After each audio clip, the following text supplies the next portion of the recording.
Assalomu alaykum YouTube kanalımız abunachilari. Navbatda Uston ukamiz ham olib kelib o'rnatib berdik. Shu xonadonimizda shunday oshxona mebellarni ishlab berdik. Bu oshxona mebelimiz o'zlarimiz Qazar tumanida bo'ldi. Ko'rishingiz mumkin. Oq svetda ishlab berdik. Mebelimiz polniy oq svetda bo'ldi. Stol qismlari qora svetda, fartuqlar bilan bir xil svetda bo'ldi. Ruchkalar ham qora svetda.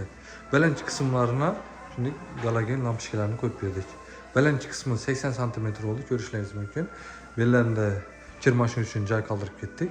Yan taraflarni shkaf etib taxlab berdik.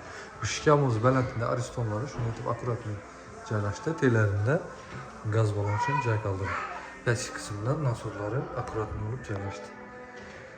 Yan taraflarni kelsak, full moykalarni qo'yib berdik. Suvlarni ishlatib taxlab berdik. Moykaning ustida shuchurkalarni qo'yib berdik. Pastki qismlarida nasor idishlarni qo'yib berdik.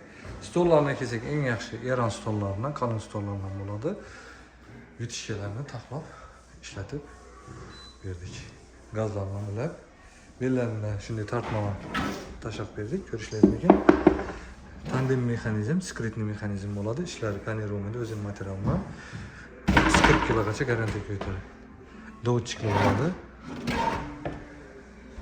Yan tarafdan xalandeliklarni o'rnatib berdik. Ko'rishingiz mumkin. Mebelimiz shu variantda chiqdi. Balandchi qismlarga galogen lampochkalarni qo'yib berdik.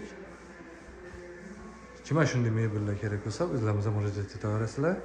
Mebel narxlari, mebel haqida ma'lumotlar kerak bo'lsa, bemalol telefon urib bog'lanishingiz mumkin. Telefon raqamlarini kommentariy opisaniyada qoldiraman. Bemalol telefon urib zakaz berishingiz mumkin. Ustanovka, razmer olish Xorazm bo'ylab besplatniy bo'ladi. Boshqa davlatlarga kelishilgan narxlarda bo'ladi.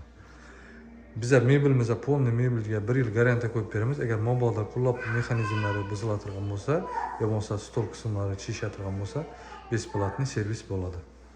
Bemalol telefon zakaz berishingiz mumkin.